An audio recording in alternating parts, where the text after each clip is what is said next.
লেখিকা মালা চক্রবর্তীর পুরোহিতের মেয়ে। মিনু আজ ভেবেছে একটু নীলা কাকিমার বাড়িতে গিয়ে ঢুকবে। নীলা কাকিমার বাড়িটি তাদের ঠিক পাশেই, কিন্তু মা একদম পছন্দ করে না মিনু ও বাড়িতে যাক। এ সময় মা ফ্যানের বালতি হাতে করে নিয়ে গরুকে ফ্যান খাওয়াতে গেছে। এই সুযোগ, বেশি সময় থাকবে না সে ও বাড়িতে, যাবে আর আসবে ভেবে নিয়ে সে ঢুকলো গিয়ে ও বাড়িতে। ঢুকেই দেখলো মাসিমা খান কাপড়ের ঘোমটা মাথায় দিয়ে বারান্দার খুঁটির গায়ে হেলান দিয়ে ঠিক একইভাবে বসে রয়েছেন। এভাবেই বসে থাকেন তিনি, সদাই মুখে একটা কষ্টের ছাপ। মিনুকে দেখতে পেয়ে যেন একটু উজ্জীবিত হয়ে বলে উঠলেন, মিনু আইসোস, আসোস না তো। মিনুকে ছোটবেলা থেকে দেখেছেন, খুশি তো হতেই পারেন, কিন্তু এই খুশির পেছনে অন্য কারণ নেই তো। উনি কি বলরামের কথা জানেন? বলরাম কি মাকে বলেছে যে সে মিনুকে ভালোবাসে? রাতের অন্ধকারে চরের মাঠে প্রায়ই দেখা করে মিনুর সাথে। ছোটবেলা থেকে মিনুর আর সব ভাই বোন তাকে বলো কাকু বলে ডাকে। মিনু আজকাল তার মনের ভাবখানা বোঝার পর থেকে কিছুই আর সম্বোধন করে না। কিন্তু তার সাথে মিনুর বিয়ে হোক, এটা কি করে হয়? দেখা করতে গিয়ে প্রতিবারই এটা বলে মিনু, এটা কি করে হয়? আপনাকে আমি কাকু বলে ডাকি। তাছাড়া নীলা কাকিমা তো বলতে থাকেন আমার শিক্ষিত দেওর স্কুলে চাকরি পেয়েছে, তাকে আমি দেখে শুনে নিয়ে থুয়ে বিয়ে করাবো। বলরাম বলে, তুমি একবার শুধু হ্যাঁ বলো, তারপর কি করতে হয় আমি দেখে নেব। পারবেন আপনি নীলা কাকিমাকে ডিঙিয়ে গিয়ে কিছু করতে? তাছাড়া আমার মা দিদার তো পাশের বাড়ি বলেই ঘোর আপত্তি, তাদের কথাও তো আমাকে ভাবতে হবে। আপনি চাকরি পেয়েছেন, পাত্রের বাজারে আপনার দাম বেড়ে গেছে। আমার বাবা সামান্য পুরোহিত, কিছুই দিয়ে উঠতে পারবেন না। অতএব মন থেকে সব মুছে ফেলে দিয়ে অন্য পথে পা বাড়ান আপনি। মানতে রাজি হয় না বলরাম, বলে আমি সব বুঝে নেব। তুমি শুধু একবার হ্যাঁ বলো মিনু, তোমার জন্য আমি পৃথিবীর সব ছেড়ে দিতে রাজি আছি। মিনুর মনে এসব নিয়ে খুব তোলপাড় হয়, দিন রাত ভাবে সে এগুলো নিয়ে, কিন্তু মা বাবার সম্মানের কথা ভেবে সে এক পা এগোতে চাইলেও 10 পা পিছিয়ে যায়। নীলা কাকিমা তাকে দেখে লাফিয়ে ওঠে, কি রে মহারানী, এলি তবে? কি ভেবে এলি বলতো? নীলা কাকিমা খুব খারাপ তাই না? তার কাছে আসা চলে না, এটা ভেবেই তো আসিস না তাই না? এলে ঠিক একটা গতি করে দিতে পারতাম। সুধা চানু শেফালিদের গতি করে দিইনি? আয় আয়, ঘরে এসে বস। মিনু গুটি গুটি পায়ে নীলা কাকিমার ঘরে ঢুকতেই দেখতে পায় ওই লোকটা বসে রয়েছে, ধুতি পরা বীরেন বাবু। এমা, এনাকে আর নীলা কাকিমাকে ঘিরেই তো কত কথা। পান্না কাকু তো কোন সাত সকালেই বাসের কন্ডাক্টরি করতে বেরিয়ে গেছেন, ফিরবেন রাত করে। সারাদিন ধরে এই মানুষটাই নীলা কাকিমার সাথে থাকেন। মিনু ভয় পেয়ে গিয়ে বলল, কাকিমা গো, আজ আর বসছি না, পরে আসবো। পেছন থেকে নীলা কাকিমা বলতে লাগলেন, দেবেশ ছুটি কাটাতে বাড়িতে এসেছে, আর্মিতে চাকরি করা ছেলে। ভেবেছিলাম তোর সাথে একটা ইন্টু ঘটিয়ে দেব, না তুই আমার এখানে আসতেই চাস না। তোর বাপের কি আর ক্ষমতা আছে এমন একটা পাত্র জুটিয়ে দেবে? গায়ের রংটিও তোর কালো। বাবার কথা তুললেই মিনুর চোখ ফেটে জল বেরিয়ে আসে। বাবা তার মনের কথা তাকেই বলেন, দেখ রে মিনু, আমরা তো আর জাত পুরোহিত নই, 14 গোষ্ঠীতে কেউ তো এ কাজ করেনি, বাধ্য হয়ে আমাকে করতে হচ্ছে। এতে কি আর সংসার চলে? তাই তো গাধার মতো দুবেলা ছাত্র পড়ানোর কাজও করি আমি। আর এই পৌরোহিত্যের মতো জঘন্য নোংরা কাজ কেউ করে নাকি? মিনুর বয়সটা এখন 20 পার করে যাচ্ছে। সে যখন 12 ক্লাস উতরে নিয়ে ঘরে বসে গেল, তখন থেকে তার জন্য বিয়ের প্রস্তাব আসতে শুরু করেছে। একজন বয়স্ক মানুষ ঘাড়ের ওপর এক ধাড়ি বাচ্চা মেয়েকে তুলে নিয়ে মিনুকে দেখতে এসেছিলেন। দ্বিতীয় পক্ষ তিনি। দেখা মাত্রই মা আর দিদা হৈ হৈ করে উঠেছিল, বিয়ে না হয়ে মরে গেলেও এমন পাত্রের কাছে বিয়ে দেওয়া নয়। আর একজন ক্ষোভে ফেটে পড়েছিল, সে হলো বলরাম। বলেছিল, তবু আমার কাছে কেন নয় গো মিনু? যেখানে তোমাকে না পেলে আমার মরে যেতে ইচ্ছে হয়, সেখানে কেন কেউ রাজি হয় না বলতে পারো? মিনুর বাবা দিবানাথ ঘোষাল শত চেষ্টাতেও মেয়ের জন্য একটি পাত্র জোটাতে পারলেন না। এই নিয়ে তাকে আত্মীয় স্বজন, চেনা পরিচিত সবার কাছ থেকে নানান ধরনের কথা শুনতে হয়। যেমন, মেয়ে জন্ম দিয়েছেন, একটা পাত্র জোটাতে পারেন না। বাবা অনেক সময় মনমরা হয়ে বসে গভীর চিন্তায় ডুবে থাকেন। মিনু তো সবই বুঝতে পারে, কিন্তু কিছুই আর করতে পারে না। মিনু এমনিতে বসে তো থাকে না। মায়ের যাতে কষ্ট না হয় সেজন্য রান্নাঘরের কাজ অনেকটাই সামাল দেয় সে। বিকেলে দুটি বাড়িতে গিয়ে টিউশনি করে সে। মাস শেষে যতটুকু টাকা হাতে আসে বাবার হাতে চরম অভাবের দিনে তুলে দিতে পারলে কি যে আনন্দ হয়। মাঝে মাঝে মনে হয় একটা কাজ পেলে মন্দ ছিল না। বাবার পাশে সেভাবে দাঁড়াতে পারলে কত যে ভালো হতো। কিন্তু তাদের এই চালতাতলির মতো জায়গায় কোন কাজ আর পেতে পারে সে কানাই মামার কাছ থেকে গল্প শুনেছে। বড় শহরে মেয়েরাও নাকি সমান তালে কাজ করার সুযোগ পায়। কানাই মামা হলো গিয়ে তার আপন কাকিমার ভাই। ভিলাই ইস্পাত কারখানায় কাজ করেন। এখানেই বাড়ি, ছুটিতে বাড়িতে এলেই দেখা করতে চলে আসেন। মিনু তাকে জান প্রাণ দিয়ে আদর যত্ন করে। মিনুর এই আপ্যায়নে সন্তুষ্ট হয়ে কানাই মামা এত খুশি হন, মুখ ফুটে বলেই ফেলেন কানাই মামা, যদি এই আত্মীয়তার বেরটা না থাকতো মিনু, তবে কিন্তু অন্য কথা হতো। মিনু লজ্জায় লাল হয়ে গিয়ে জবাব দেয়, এসব কথা ভাবতে নেই কানাই মামা, কিন্তু কথাগুলো ভাবতে তো মিনুরও ভালো লাগে। এ কি আর মিনুর দোষ? এ তো মিনুর পোড়া যৌবনেরই দোষ। এ কথাও মনে আসে। কানাই মামা যদি আত্মীয় না হতেন, ওনার খাঁচার পাখি হয়ে যেত মিনু। আপ্যায়ন তো শিখেছে মিনু তার রাঙা মামির কাছ থেকে। অদিতি মামি তো এসেছেন কলকাতা থেকে রাঙা মামার বউ হয়ে। এত সুন্দর আদব কায়দা মামির। এখানে এলে তো মিনুই ওনার একমাত্র বন্ধু হয়ে যায়। কদিনের জন্য মিনুর যে কি আনন্দে কাটে। এই তো গেলবার মামি ওনার সাগর নীল রঙের অপূর্ব শাড়ি একটা পরতে দিয়েছিলেন তাকে। মিনুর এক বান্ধবী গীতার বিয়েতে গিয়েছিল ওই শাড়িটি পরে নিয়ে। আবার যাবার সময় মামি ওনার নীল রঙের সানগ্লাসটাও পরিয়ে দিয়ে দিদাকে ডেকে বললেন, দেখুন মা, দেখুন আমাদের মিনুকে কেমন সিনেমার নায়িকা বলে মনে হচ্ছে।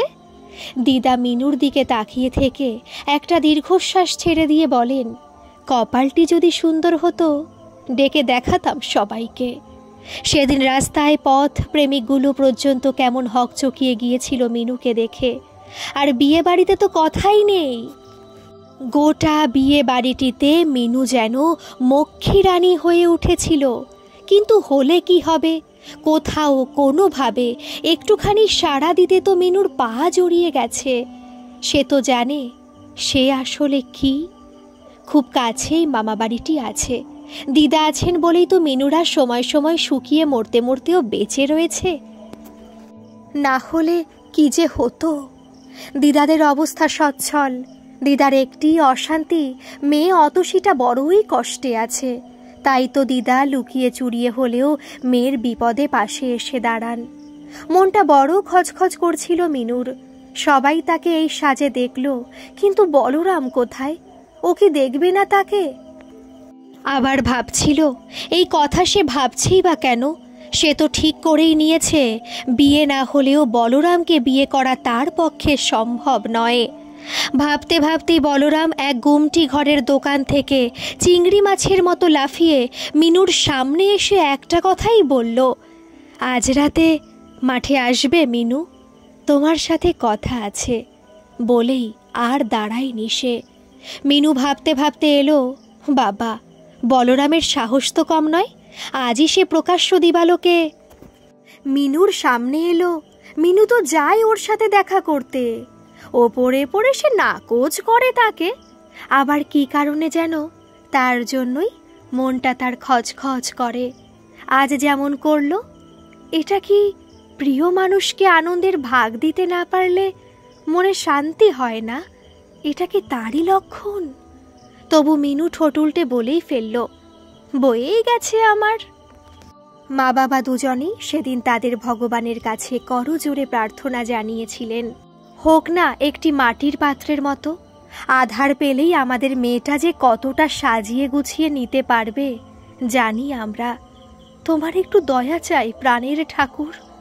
কোনো পাত্রপক্ষ দেখতে এলেই বাবা হাত কচলে নিয়ে বলতে শুরু করেন, না না, আমার মেয়েটা কদিন হলো আমাশা থেকে ভুগে উঠল তো, মানে মেয়ে দেখতে ভালো, উক্ত কারণে চেহারাটি খারাপ হয়েছে, এটাই বোঝাতে চান তো বাবা?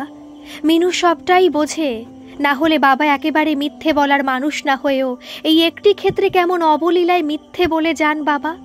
শুধু অবাক হওয়া নয়, রীতিমতো বিস্মিত বোধ করে মিনু। মিনু আজকাল খুব অন্যমনস্ক হয়ে থাকে সময় সময়। তাদের পাশের বাড়িটি নিয়ে তার হাজার রকম চিন্তা। সে তো ধরেই নিয়েছে মা দিদার বিরুদ্ধে গিয়ে সে বলরামকে বিয়ে করতে পারবে না। তবু কেন চিন্তাগুলো এসে যায়? ও বাড়ির প্রত্যেকটা মানুষ যেন তার সামনে হেঁটে চলে বেড়াতে থাকে। অনেকটা ঠিক স্বপ্নের মতো হলেও দিনের বেলাতেও তো ভাবে এসে। এই যেমন মাসিমা, বলরামের মা, নাম হলো গিয়ে কেরি দেবী। কেরি আবার কোনো নাম হয় নাকি?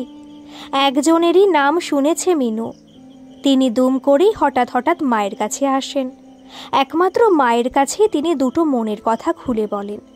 দেখলে মনে হয় বন্ধ করে রাখা দমটা যেন ছেড়ে দিতে আসেন তিনি। যেমন তাড়াতাড়ি আসেন তেমনই তাড়াতাড়ি চলেও যান।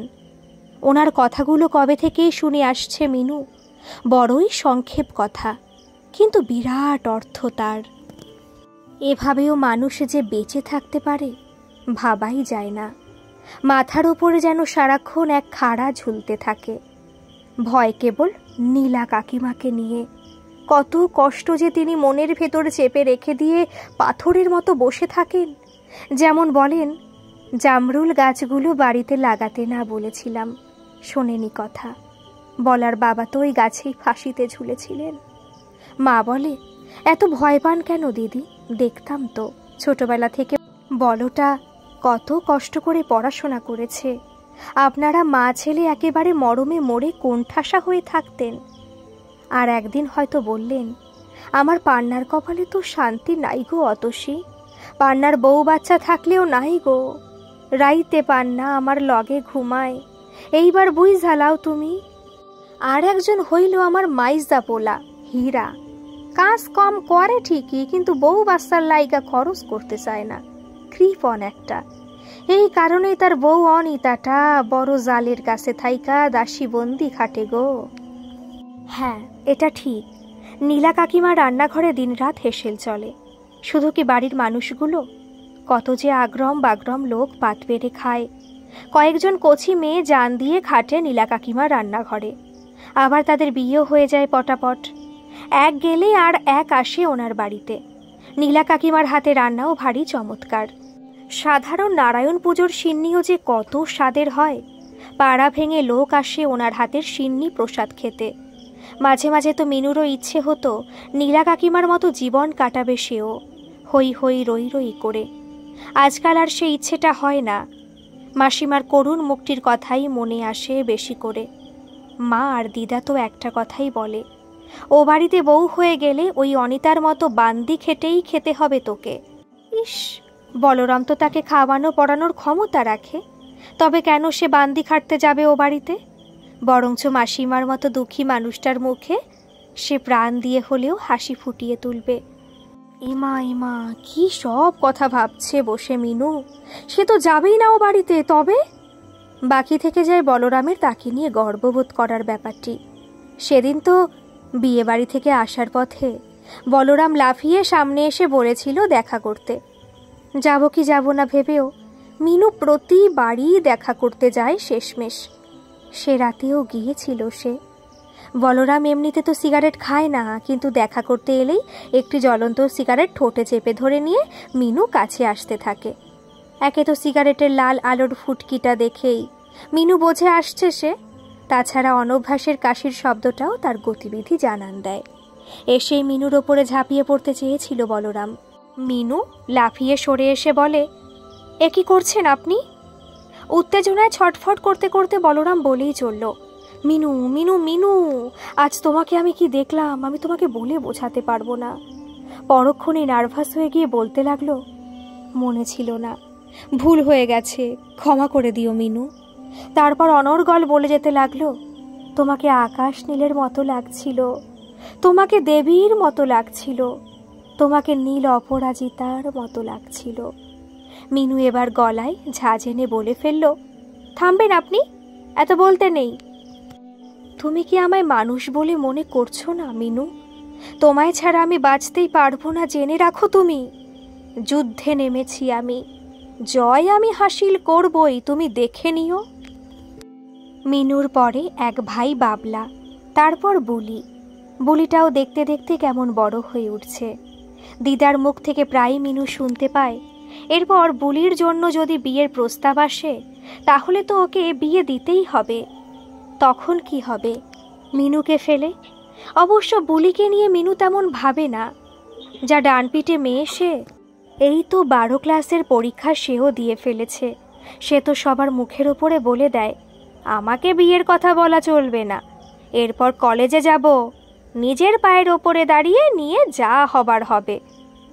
কলেজের পড়াটুকু যে কিভাবে কে চালাবে এসব নিয়ে তার ভাবনা নেই কোনো। বলে, কাউকে নিয়ে ভাবতে হবে না।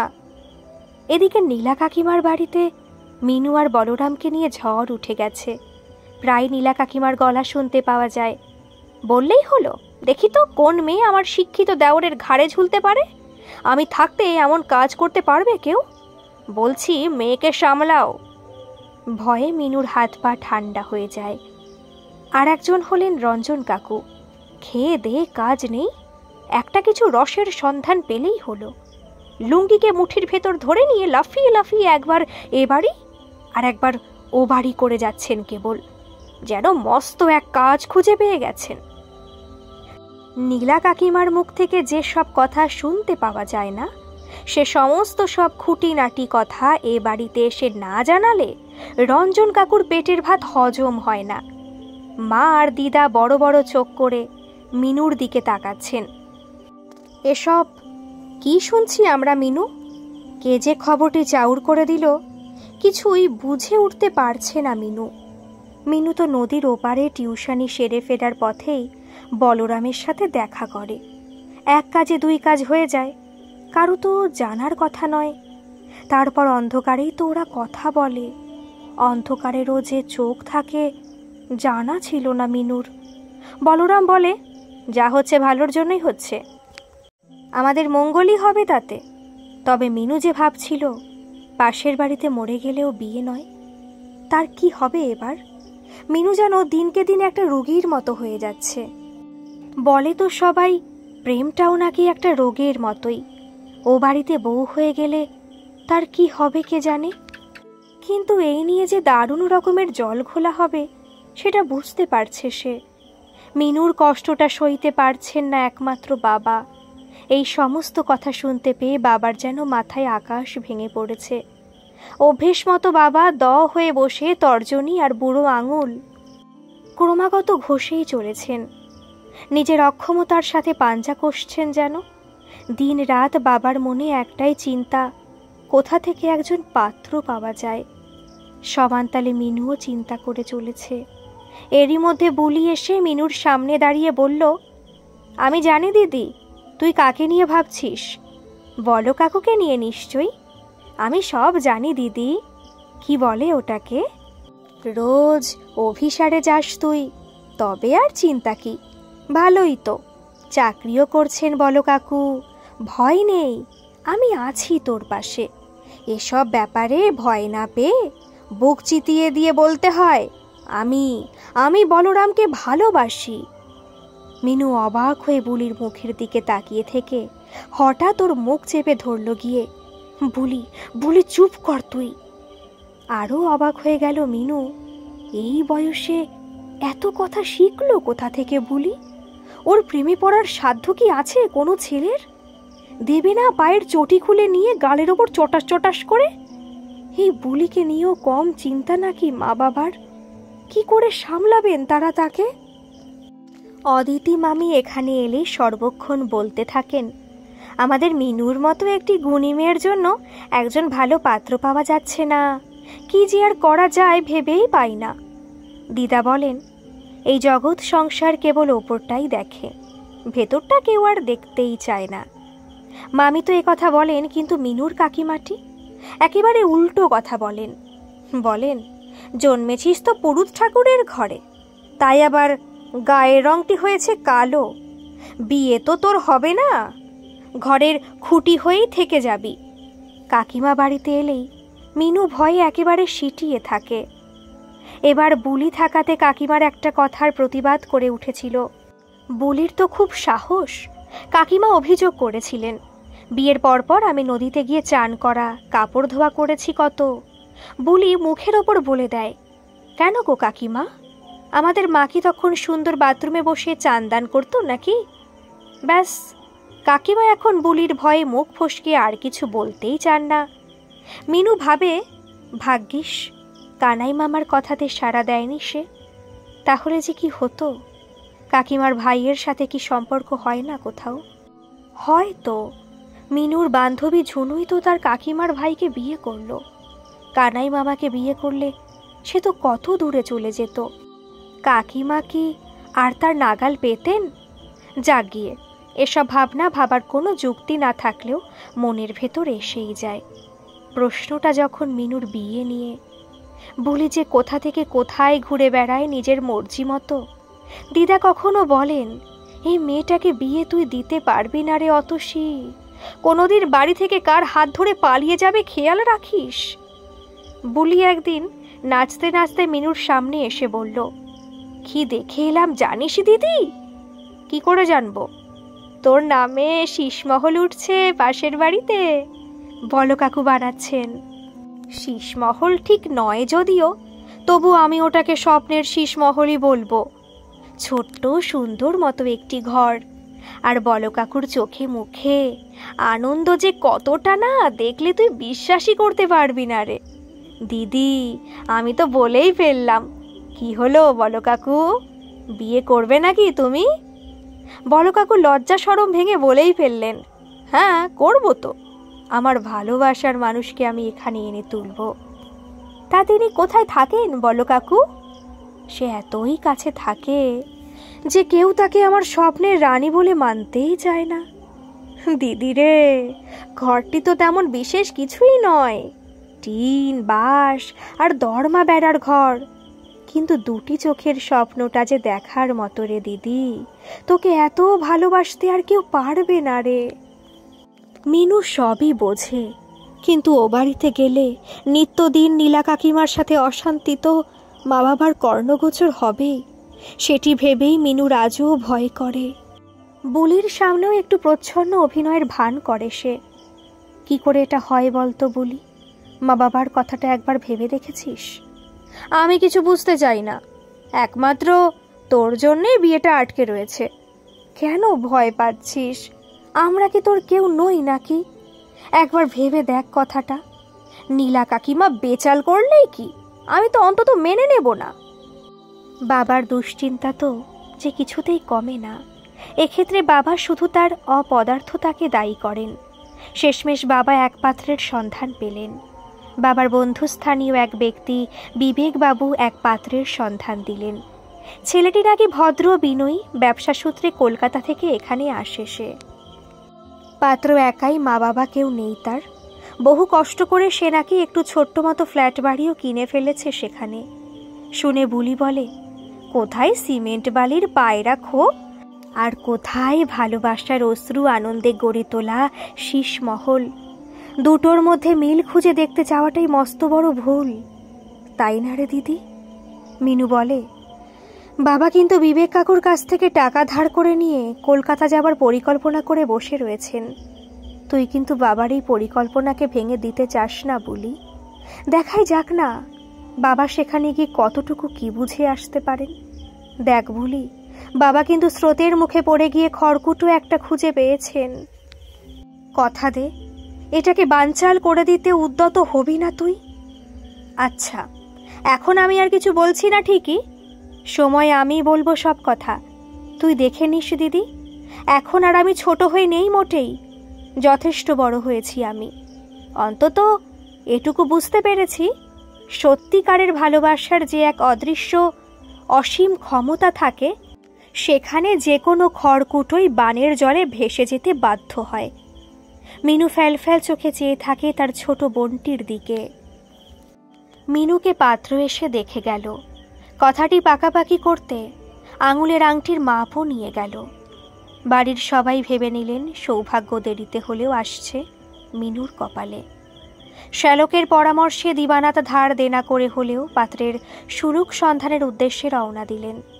খবরটি জানা মাত্র বলরাম পাগল হয়ে উঠল, আর কোনোভাবেই তবে মিনুকে তার পাওয়া হলো না। এমনই ভাবনায় তার ভেতরে তোলপাড় শুরু হলো। মিনু বলরামের সাথে শেষ দেখা করতে এলো। এবার মিনু আর বলরামকে নিয়ে কথা ভাবতে পারছে না যে বলরামের ভালোবাসাটা তুচ্ছ ব্যাপার তার কাছে। বলরাম তাকে কাছে পেয়ে এক প্রস্থ কেঁদে নিয়ে তারপর ভাঙা গলায় বলল, আমি যে তোমাকে ছাড়া বাঁচব না, সেটা কি তুমি জানো মিনু? আমার সব স্বপ্ন যে ভেঙে চুরমার হয়ে গেল। এ কথা বলি বলরাম মিনুকে জড়িয়ে ধরল।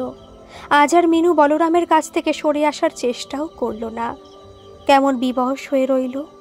কান্না কান্না গলায় বলল, বাঁচতে তো আমিও পারবো না, কিন্তু না মিনু না, এত বড় শাস্তি তুমি আমায় দিও না মিনু, আমি কিন্তু মরে যাব তোমায় বলে দিচ্ছি। মিনু বলরামের মুখ চেপে ধরে বলল, এমন কথা মুখেও আনবে না, করার তো আমারও কিছু নেই। তুমি চলে গেলে আমিও কি আর বাঁচবো বলে ভেবেছ? ওরা দুজনে দুজনকে জড়িয়ে ধরে থেকে কেঁদেই চলেছিল অনেকক্ষণ ধরে। 3 দিন পর দিবানাথ ফিরে এলেন। দেখেই বোঝা গেল কতটা নিঃস্ব আর শূন্য হাত তার।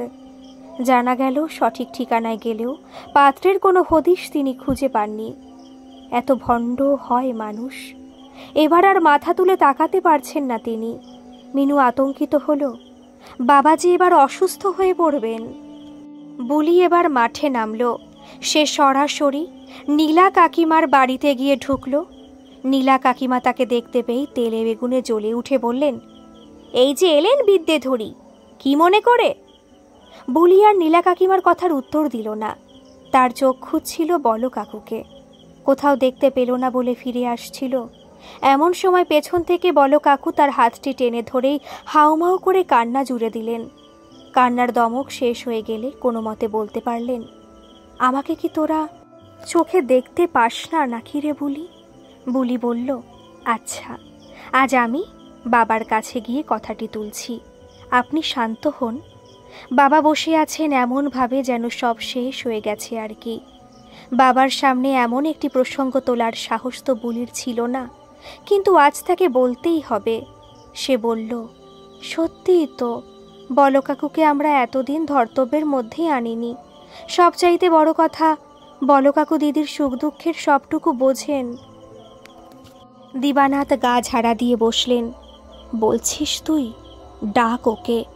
বল কাকু এলে বাবা নিজে থেকেই বললেন, যদি তোমার একান্ত ইচ্ছে, বাবা হয়েও আমি বলছি, গোপনে রেজিস্ট্রি ম্যারেজটা করে নাও, তাহলেই আর কথা থাকবে না। বাবার মতো একজন উদার ও আধুনিক মনোভাবাপন্ন মানুষের কথা ভেবে মিনু আর বুলি দুজনেই অবাক হয়ে গেল। রাত 3টের দিকে নদী পার করে দুজনকে বড় শহরে পাঠালেন বাবা। বিদায় জানিয়েছে বাবা আর বুলি, আর কেউ কিচ্ছু জানে না। দিনভর মা দিদার চোখে বুলি দোষী সাব্যস্ত হয়ে রইল আর গালি খেল। অজস্র গালি খেলেও মুখ খোলেনি সে। সন্ধ্যার পর মিশন সাকসেসফুল করে এসে আসল কথা ঘোষণা করল ওরা। অনেক জল ঘোলা হবার পর একটি প্রেম পরিণতি পেল। সব ভালো যার শেষ ভালো বলতেই হয়।